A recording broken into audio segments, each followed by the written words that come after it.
Hi there, I am Adam Kibas, and this is my story, Happy, All Too Happy. I was an ordinary kid, at least what I understand as ordinary. You are not noticed, you do not stray apart. In school, my teachers didn't quite notice me.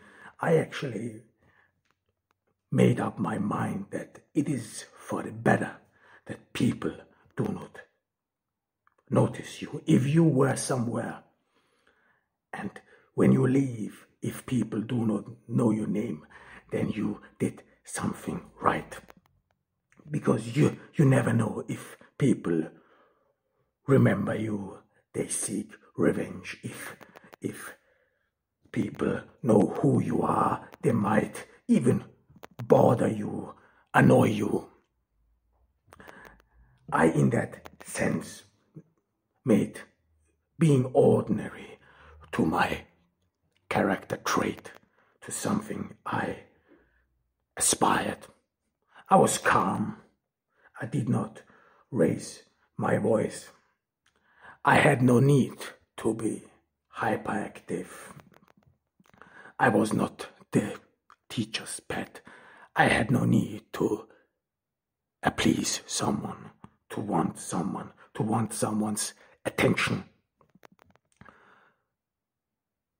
Like I said, an ordinary boy, nothing special. I even looked ordinary. At least this is what I perceived myself in the mirror, like just an average guy, just an average boy, nothing special, like someone whom you would not recognize on a photo, because on a photo you mostly recognize people who have some special traits, and then you remember them, you recognize them, they are in your mind, and they keep bothering you. My childhood was ordinary as well. I was not mistreated. I was not abused or neglected. I think my childhood was like the childhood of an average boy. Their parents wanted a child. I was their only child. They wanted a child. Why exactly was not clear. To maintain a legacy, to keep up the charade of immortality.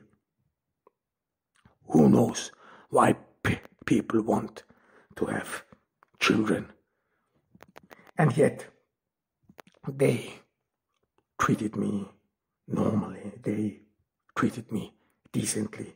They even gave me some moral values on the way. But, however, I was a child who was not noticed like a ghost. I would wander through the halls. I would wander through the homes. People would talk through me. I was scarcely part of a conversation. I even remember that I felt uncomfortable when people would include me into their conversation, when people some sort of spoke to me directly. I did not feel quite comfortable. I didn't share my views and opinions because I had none. I think it was too early. I still was in a state of awe. I still was in a state of wonder. I still was grabbing and understanding the world around me. I didn't have made up my mind. I didn't have any opinions. I was just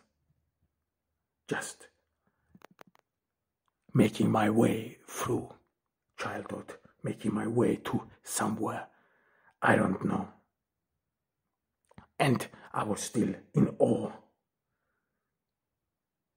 at the world I'm surrounded with. I think this world has so many outstanding and remarkable wonders that I have never come to visit them, that I have never come to know them. A lot of things, actually, when I think of in retrospect, a lot of things I missed out, a lot of things I did not experience, a lot of things I was not with. Maybe people, maybe just adventures, who knows. But what I realized early was that my brain works differently, maybe differently because it needed time to adjust. Maybe I was not the sharpest tool in the shack. I don't know, but when I would look at people around me, I stared at them, I looked at them, and I somehow felt that they are different from me, that they're somehow, maybe it was only my perception, maybe it was just a hoax in my brain, but somehow people would think differently, or I would think differently, I don't know, despite the fact that I considered myself as an ordinary boy, despite the fact that I considered myself as the average guy, yet I did not know how the average guy thought, his worries, his joy, his bliss. I did not understand why. I did not understand the why. I would look at people around me and somehow I would wonder what's going on in their minds. Yet early on, I discovered that I am different. That my brain, the patterns, it works differently from the people around me. I stared at the world from behind a mask. At least I thought that I was wearing a mask because my thoughts, the way my brain was wired, was a secret to the world around me. Some days I wondered, what do people see of me when they see my face? Can they look through me? Can people see how my brain is wired? Do they know what I think? What does my face tell about me?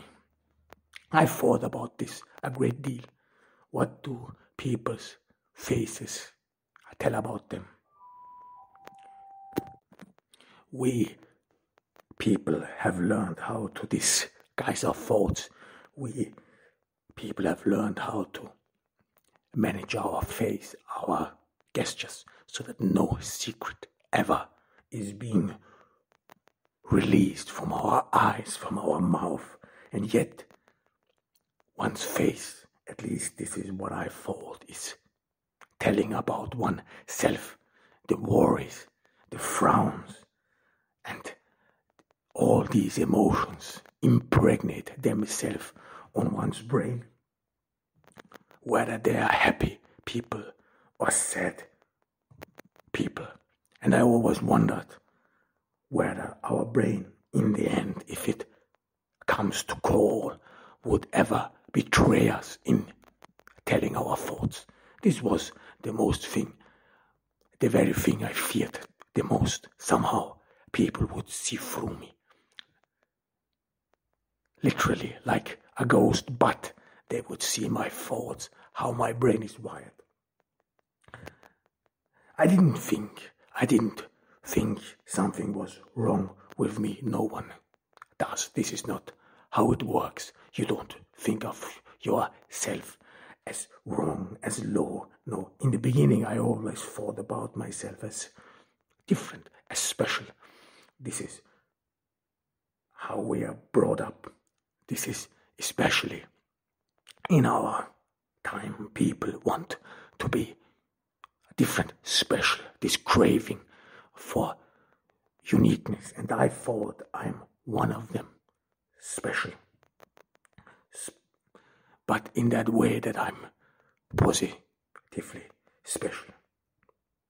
I thought about it as my secret, something I would not share with the world and would only be there for me, this space in my head, some sort of a private place where I could seclude myself, where I could live my thoughts, my ideas, the space where I could watch ideas conquering time and space, where nothing is impossible.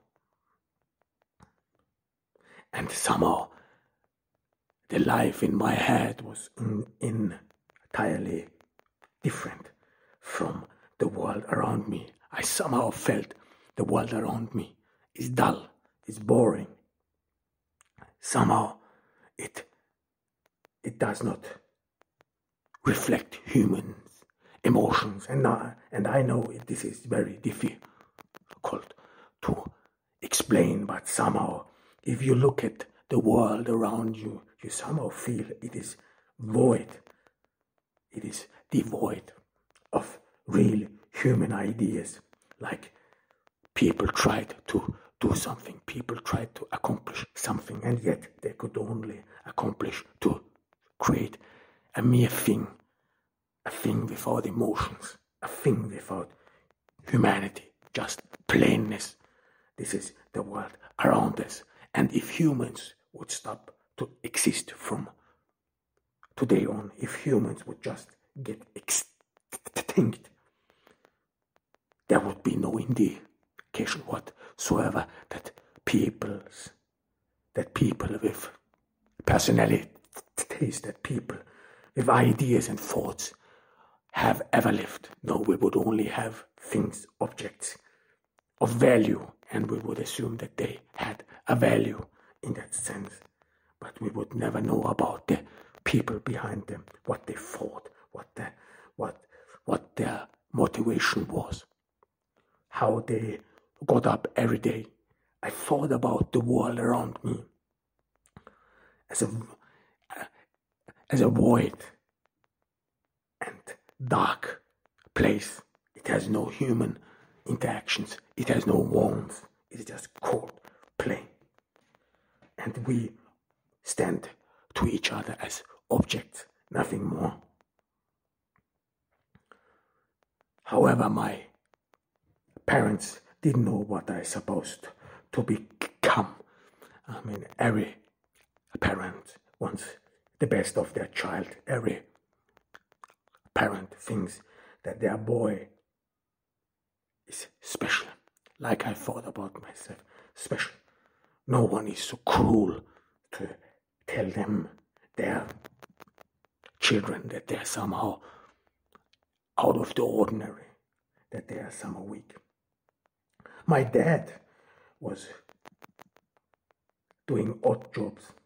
He was the kind of guy who would mow the lawn of people in the summer and free their entry from snow in the winter. My dad was cold when the toilets were clogged.